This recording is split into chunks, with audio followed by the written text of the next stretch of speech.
The first strange thing was that Cora Johnson, who never leaned on anyone, was leaning on me. We were 3 blocks from her apartment, stopped at a light that took forever, and the city was doing that thing it does at midnight, where every window looks like it belongs to someone whose life is going better than yours. Red taillights smeared across the wet glass. The heater ticked, and my best friend of 11 years had let her head drop sideways onto my shoulder, like a thing set down after being carried too long. She'd worked a double, then a third of a triple, because the night nurse called out, and Cora was the kind of person who said yes before her brain caught up with her mouth. I'd picked her up because her car was in the shop, and because I'd been sitting alone in my apartment with a set of load calculations I couldn't make behave, and driving somewhere felt better than not driving somewhere. That's the honest version. The version I told her was that I was already out. "You smell like a hospital," I said. "You smell like a man who ate cereal for dinner," she said, not opening her eyes. I had, in fact, eaten cereal for dinner. I didn't tell her that. There's a whole language between 2 people who've known each other since a community college drafting class. And part of that language is letting the other person be right without confirming it. The light changed. I didn't move the car. She was warm against my arm, and her breathing had gone slow, and I had the sudden, useless thought that if I pressed the gas, the moment would end, and some cowardly engineer part of my brain wanted to calculate exactly how long I could sit at a green light before someone honked. Someone honked. She sat up, scrubbed a hand down her face, and the ordinary Cora came back online, the one who ran a floor of dying and recovering strangers and never let any of them see her flinch.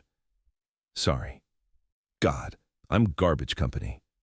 "You're a sleep company. Different thing." "Silas." She said my name the way she only said it when she was too tired to armor it. "Thank you for coming to get me.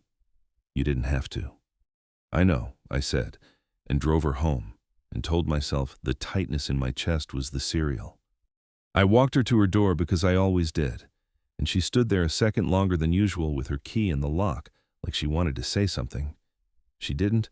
She just pressed her thumbnail into the side of her finger, that little tell of hers, the one I'd cataloged years ago and never named out loud, and told me to text her when I got home safe, and went inside. I sat in the truck at the curb until her window light came on, then went dark. Then I left a light of my own on when I got back to my empty apartment, the way I always did, and returned to the load calculations that still wouldn't behave, and told myself that was just a habit and not a thing I did so that if she ever needed me at 3 a.m., she'd see a lit window and know I was up. I should tell you about Cora's Inn, because it's where all of this really lives.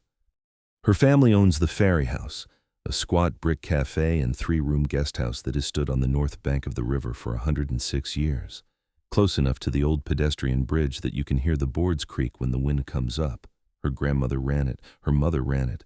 Her mother, Diane, died 2 winters ago, a stroke, fast, no long goodbye, and left the place half to Cora and half to her brother Tate, along with a mortgage that had quietly turned into a mouth.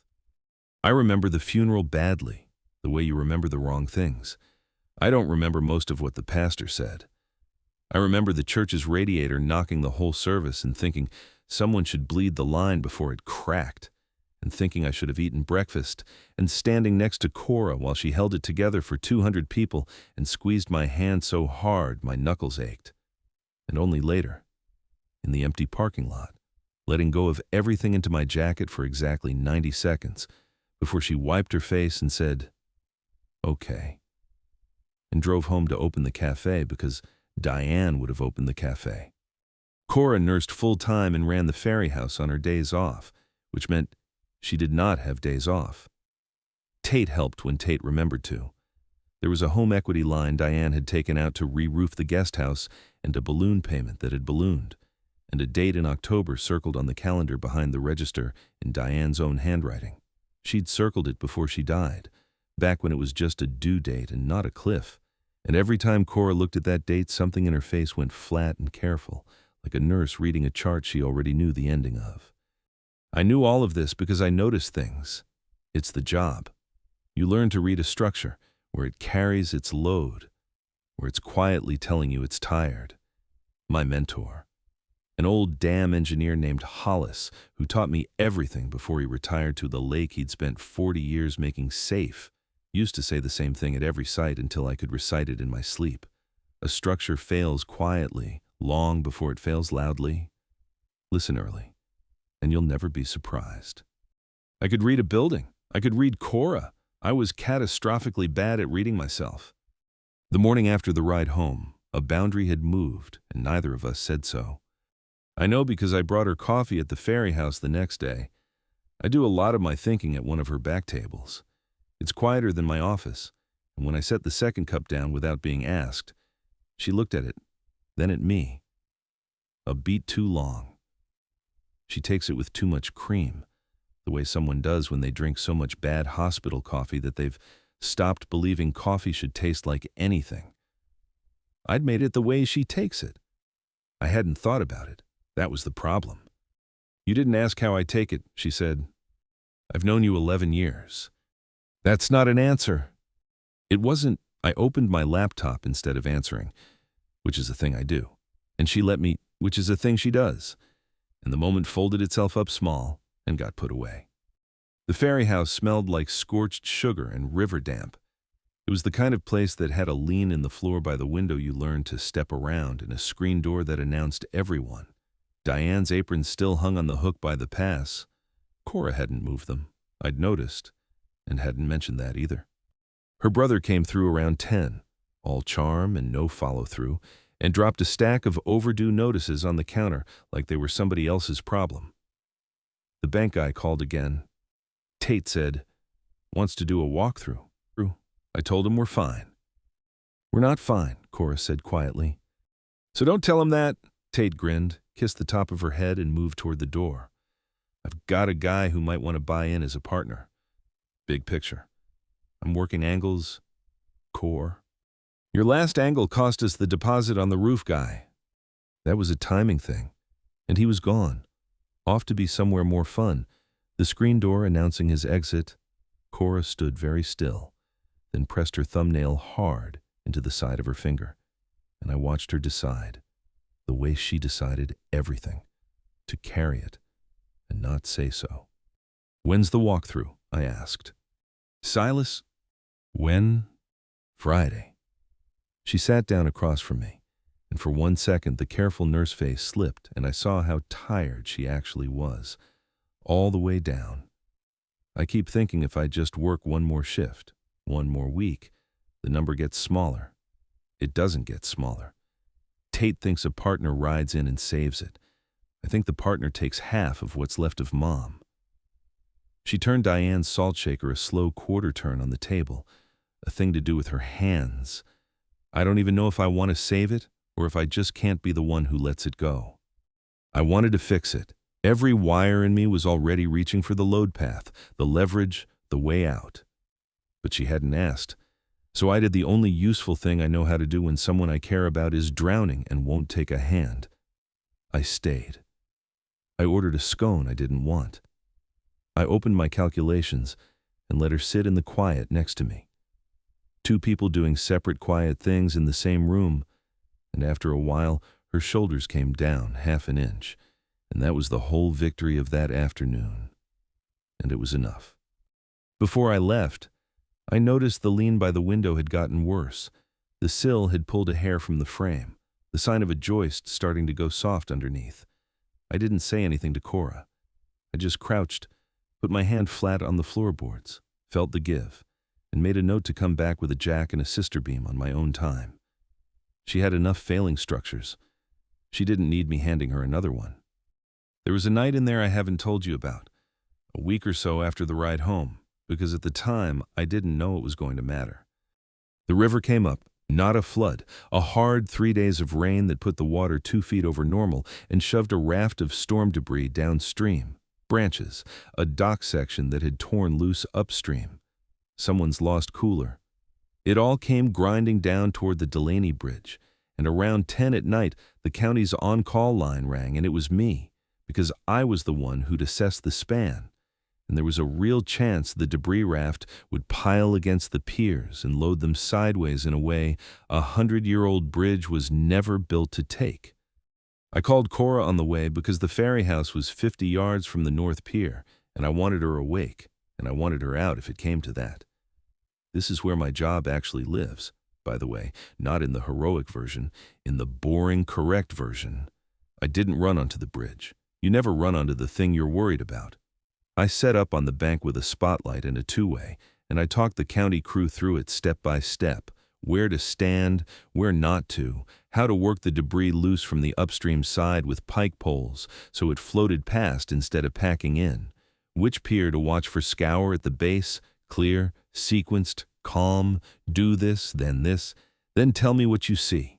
Nobody in the water, nobody on the deck, just a man on a bank with a light and a radio, reading the river out loud so that 6 other people didn't have to guess. Cora stood next to me in a hospital fleece with her arms crossed against the cold and watched me do it. She told me later that was the night it tipped for her, not the ride home, not the coffee. She said, "You didn't touch the water once, and you were the most in-control person on that riverbank. I finally got what you actually do." At the time, she didn't say any of that.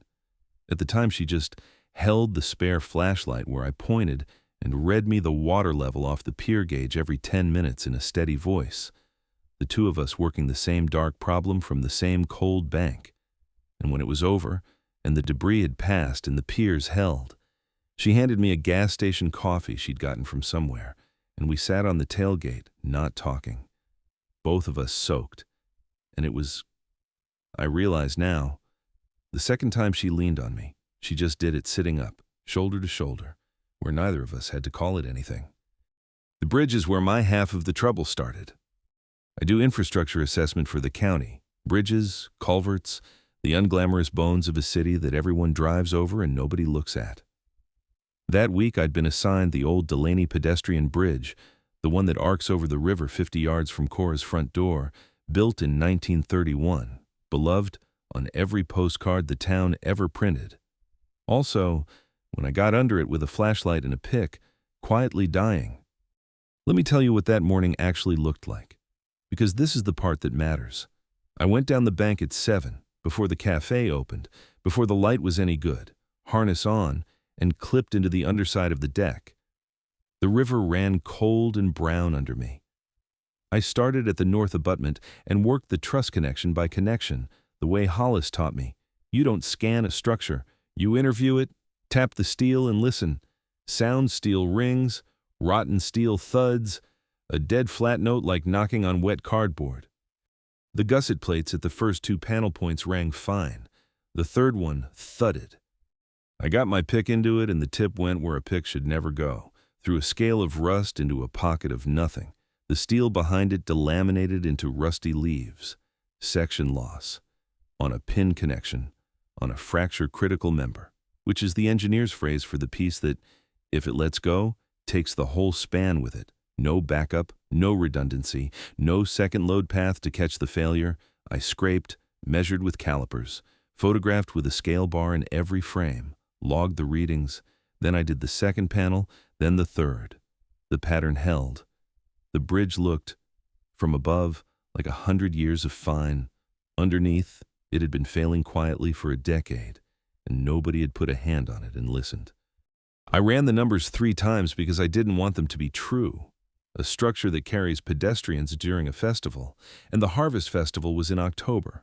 The whole town on that bridge at once.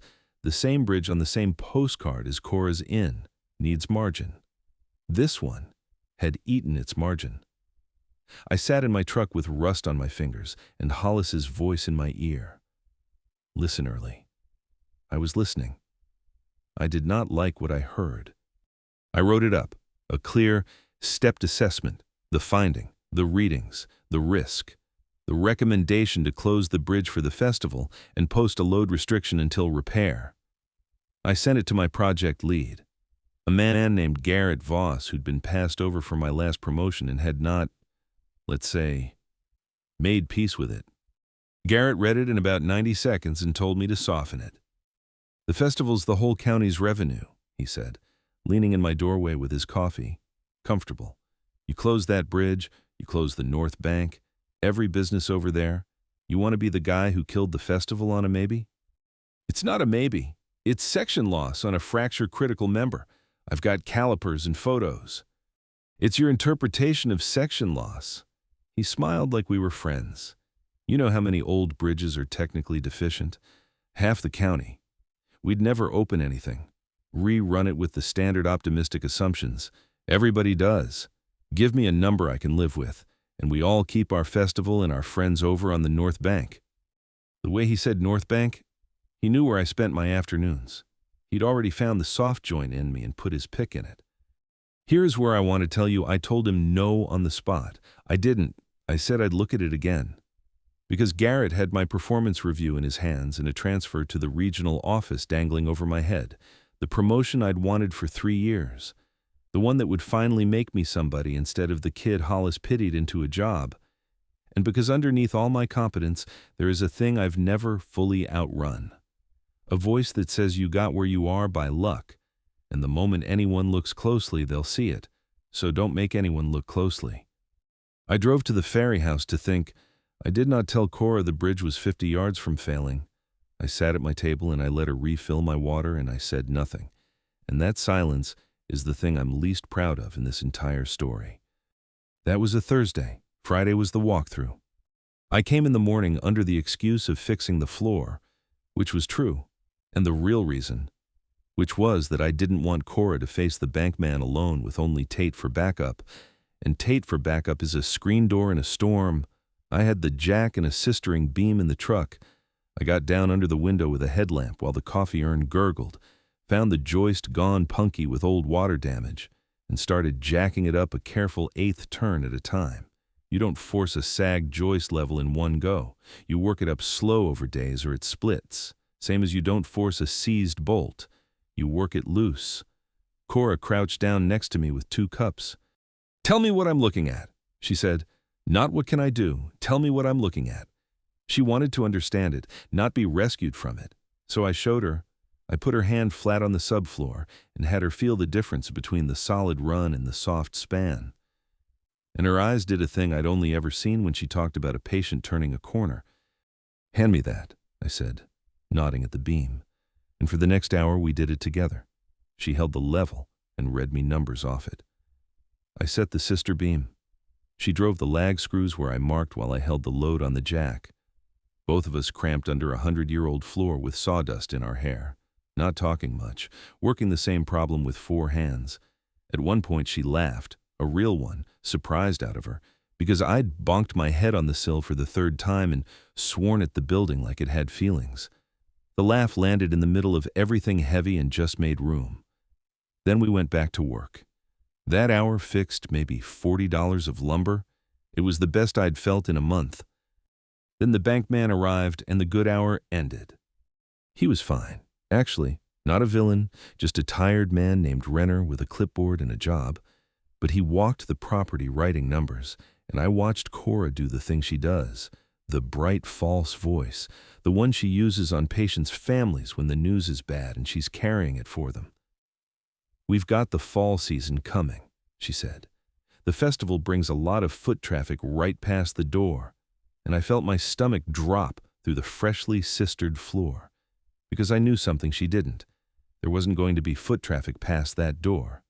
The bridge that fed the North Bank was 50 yards away, and I was about to be the one who closed it. Every reassurance she was giving this man was built on a bridge I already knew was rotten. I stood in the corner and said nothing and hated myself with a specificity I could have measured with calipers. Renner left. Cora sat down hard on the stool behind the register and pressed both palms flat on the counter over Diane's circled date. "He's going to recommend they call it," she said. I could hear it, 60 days, maybe 90. She caught me looking. Of course she caught me. "You've rerun the same spreadsheet 4 times, she said. "I've watched you all week. 4 times, same face. That's your something's wrong face. And you've been weird since the bridge job came in." It was late now. The cafe was empty. The river made its low sound outside. "Talk to me, Silas. I fell asleep on your shoulder in a car and cried in a parking lot in front of you, and I can't even get a straight sentence about what's eating you. And the whole thing was right there. The bridge is dying. It's next to your inn. If I close it, Your festival dies with it and you lose the ferry house by October. And if I don't, someone could get hurt in a crowd. And either way, I'm the one holding the knife. I opened my mouth to say it. It's just a stubborn project. I said, coward with a spreadsheet. She looked at me a long moment. Then she started to say something, I wish you'd, and stopped, and pressed her lips together. Didn't finish it. And God help me. I let the silence stand. I didn't reach into it and pull the rest of the sentence out of her the way I wanted to. I let her keep whatever it was. Sometimes the kindest thing you can do with an unfinished sentence is leave it unfinished. She got up, squeezed my shoulder once, and went to close out the register. I watched her total the day's take, and I watched her face do the flat, careful thing at the number, and I thought, I could fix this. I have leverage. I have a way. And I sat on my hands, because I am very good at fixing everyone's structure but my own. Two things happened that broke the quiet open. The first was small. The following week I overheard her, on the phone in the back, talking to Renner from the bank, and heard the bright false voice again, except this time she was covering for Tate, who'd apparently promised the partner investor a look at the books without telling her. She was taking the weight off her brother's shoulders and onto her own, in real time, and calling it fine. And I thought, not for the first time, that Cora Johnson had spent her entire life being the one who held everyone up, and had never once let herself find out what would happen if she leaned. The one time she had, a head on my shoulder at a red light, she'd apologized for it. So I did something, not the big thing, not the wrong thing. I want to be careful here, because this is the part I got right. I have a colleague, Priya, whose sister does small business restructuring for the credit union, the honest kind, the kind that finds real terms instead of miracles or traps. I called, laid out the shape of it without using Cora's name until Priya's sister said she'd take a look, and got a genuine option, a bridge loan and a restructuring path that could move the October cliff to a survivable slope, not a rescue, a door. Then I did the hardest thing, which was to bring it to Cora and not walk through the door for her. We sat at her back table with the folder between us and the urn ticking as it cooled. I found a thing. I said, for the ferry house, it's not a save. It's a maybe real option, honest terms, and it's yours to take or not take. I called in exactly 0 favors you'll owe anyone for, do you want me to walk you through it, or do you want to sit with it first? She stared at the folder, then at me. Her thumbnail found the side of her finger. Why are you doing this? Because you drove yourself into the ground for 2 years, so nobody would see the number on that register, I said. Because you still won't move your mom's aprons off the hook. Because I've watched you catch everyone in this family every time they fall, and I'm tired of being the only one who notices you've got no one standing under you. I slid the folder half an inch closer to her. That's all. Take it or don't. Her eyes went bright and she blinked once, hard, and reached for the folder instead of saying anything, which is the most Cora thing in the world. She read every page, she asked good questions, she did not thank me, and I was glad, because thanking me would have made it a gift instead of a tool, and I didn't want her to owe me. I wanted her to have options. There's a difference, and it's the whole difference. I should say more about Tate, because it would be easy to make him the villain, and he wasn't one. And the truth of a family is usually more boring and more painful than a villain. Tate was 2 years younger than Cora, and he'd been Diane's baby, the charming one, the one who got told he'd figure it out and never had to. When their mother died, he handled it the way he handled everything, by moving fast and talking big and never sitting still long enough for grief to land on him. The partner investor was real, in the sense that Tate had genuinely found a man willing to put money in and take 60%, and a lien, and the naming rights, and the right to sell the whole property in 3 years if the numbers didn't hit. Tate saw a lifeline. Cora saw a slow-motion sale of her mother with extra steps.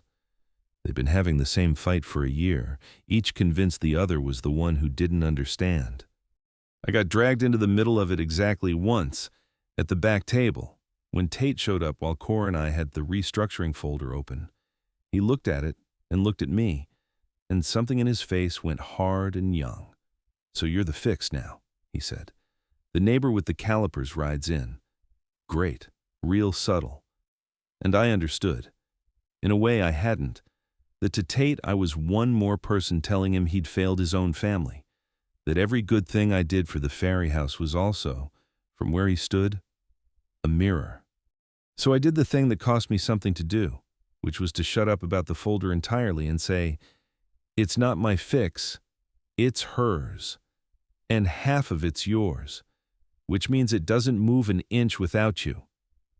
You want to read it, or you want to keep being right?"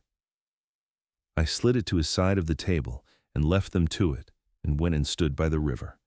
Because the worst thing I could have done for Cora right then was win her brother's argument for her. She didn't need me to beat Tate. She needed her brother back. Those are different repairs, and you don't get to do the second one for someone. I don't know exactly what they said while I was outside. When I came back an hour later, Tate was behind the register learning to close out the day's take, badly. And Cora was showing him where Diane used to write the deposit total, and neither of them mentioned the investor again, then or ever. The second thing that broke the quiet open was worse. Garrett filed a complaint about me, said I was creating unnecessary public alarm and unable to separate personal ties from professional judgment, because by then he'd made sure everyone knew I spent my afternoons at the Ferry House, and he'd decided the bridge next to my friend's failing in was a conflict of interest he could weaponize. It was a beautiful trap. I'll give him that. If I recommended closing the bridge, I was protecting Cora's competitor-free festival. No, wait, I was destroying her festival.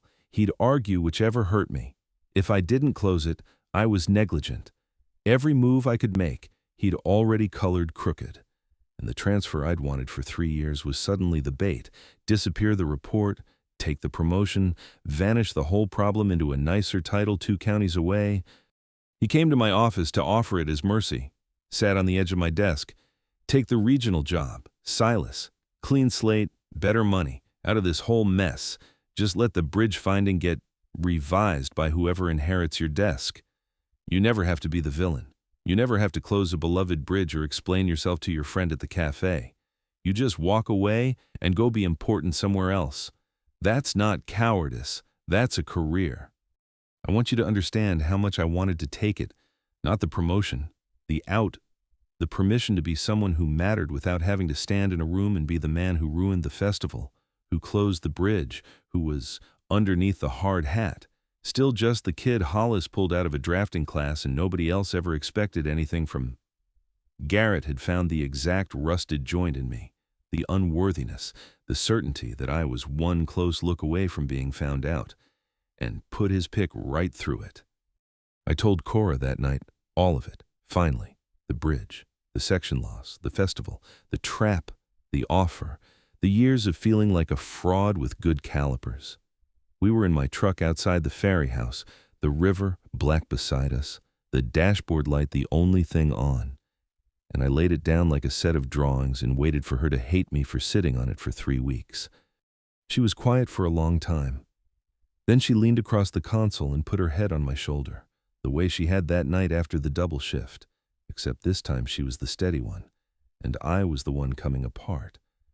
"Don't move," she whispered. I didn't breathe. The city lights ran down the windshield in long, soft streaks, and her hand came up and closed around my forearm. Warm, sure. The way you'd hold something you'd decided not to lose. "I mean it. Stay right here and listen." Her voice was low against my shoulder. "You've spent this whole thing so scared of being the guy who takes something away that you forgot you're the guy who keeps people alive. That bridge is going to be packed with the entire town in October. My inn is on the postcard behind them, and I would rather lose the Ferry House 10 times over. I would rather lose it tomorrow than have you sign your name to a number you know is a lie so that I can sell scones over a river on a bridge that might drop them in it." She lifted her head and looked at me, close, unflinching, the careful nurse mask completely gone. "You don't get to disappear into a nicer job and leave the truth for the next guy. That is not who you are." I have known you 11 years. I knew who you were the day you crawled under my mother's floor without being asked. I know exactly who you are, even when you don't. I could lose everything. I said my throat had gone to gravel, the transfer, maybe the job, then lose it standing up. Her thumb moved once, slow, against my arm. Don't move, Silas. Don't let go, I said. And she didn't. I withdrew from the regional posting the next morning before I could talk myself out of it. Then I did the thing you do when a manager tells you to falsify a safety finding. I documented it, cleanly. Every email, every timestamp, the original calculations, the caliper readings, the photographs with the scale bars, and Garrett's own instruction to revise with optimistic assumptions in his own written words. I compiled it into a formal report, and I filed it up the chain, over Garrett's head, to the county's chief engineer, with a request for an independent review of both the Delaney Bridge and the instruction to soften my finding. Lawful, in daylight, chain of custody unbroken. I did not leak it. I did not go to the paper.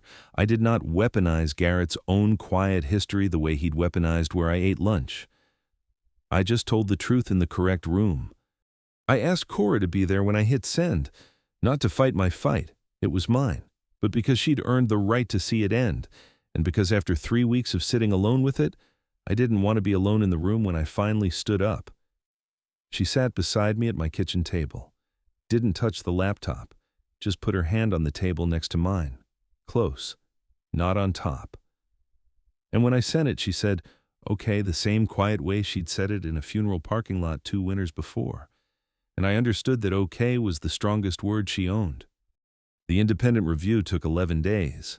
They sent 2 engineers I didn't know down the bank with their own harnesses, their own picks, their own calipers, and they interviewed the bridge connection by connection, and it thudded for them exactly where it had thudded for me, because Russ does not care about anyone's festival or anyone's promotion.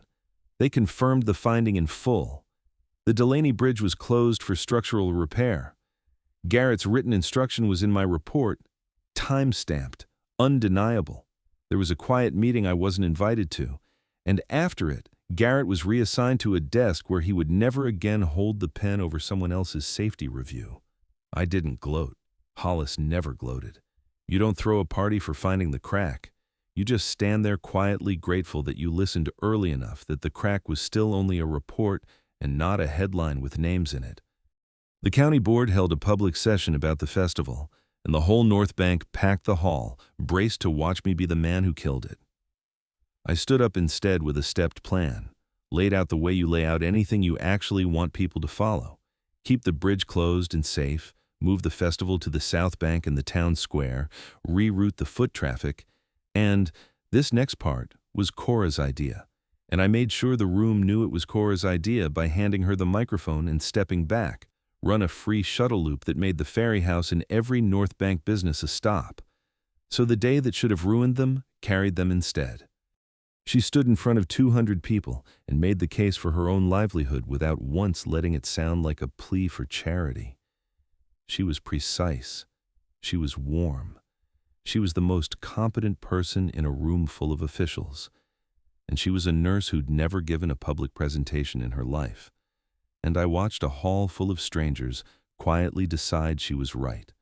And I have never in my life admired anyone more than I did in that fluorescent municipal room. Afterward, in the emptying hall, the chief engineer shook my hand and said, in front of Cora, which I hadn't asked for, Silas caught something 3 reviewers before him signed off on. That's the whole job. Right there, that's what it's supposed to look like. I hadn't fished for it. Cora heard it. She didn't say anything, but on the way out to the truck she bumped her shoulder into mine, once, and I understood everything she meant by it. The ferry house took the restructuring. It wasn't a miracle. It was a longer, survivable road.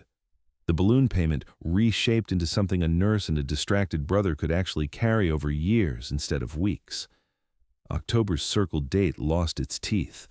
Tate's partner investor evaporated the moment there were real terms on the table that didn't involve handing a stranger half of Diane. And Tate, to his credit, and I did not expect to be able to say this, started showing up, not fixed, not transformed into a different man. But he took the Tuesday shifts, and he learned to run the urn, and he stopped treating the overdue notices like they were addressed to someone else. Some things don't get a clean apology. They just get a little better. Slowly, quietly. The way a structure heals when you finally stop pretending it's fine and put a hand on it and do the patient work. The night the repaired Delaney Bridge reopened, months later, they strung the festival lights back over the water and the whole town came out. I stood on the north bank with the rust long gone from my hands and I listened. Habit, always the habit, for the particular silence a structure makes when it's sound. It's the silence right after the alarm in your chest resets and finds nothing left ringing. It isn't really silence at all. It's the sound of a thing holding, load moving quietly to exactly where it's meant to go, and no one on the bridge with any reason to be afraid. Cora found me there. She wasn't leaning on anyone. Somewhere in the last few months she'd stopped needing to run herself into the ground to prove she'd earned the right to keep what her mother left her. She'd finally learned that you can set a thing down for a second and pick it back up, that leaning isn't the same as falling.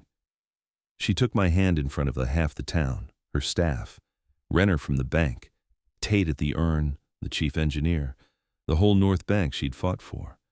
And she didn't whisper it this time. "This is Silas," she said, to Renner, to anyone listening. "He's mine.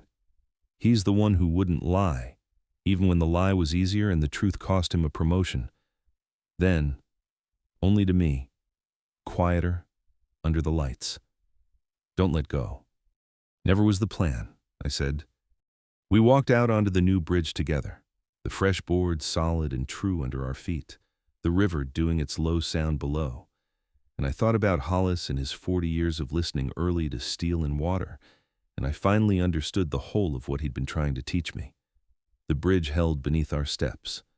Cora's hand stayed in mine, and for once, I didn't measure the load. I trusted it. The end. Closing thoughts. Core lesson. Courage isn't the grand gesture. It's staying honest when disappearing would be easier, and letting someone lean when you'd rather carry it all yourself. Green flag. Healthy love shows up, tells the truth, and holds. It doesn't burn hot and vanish.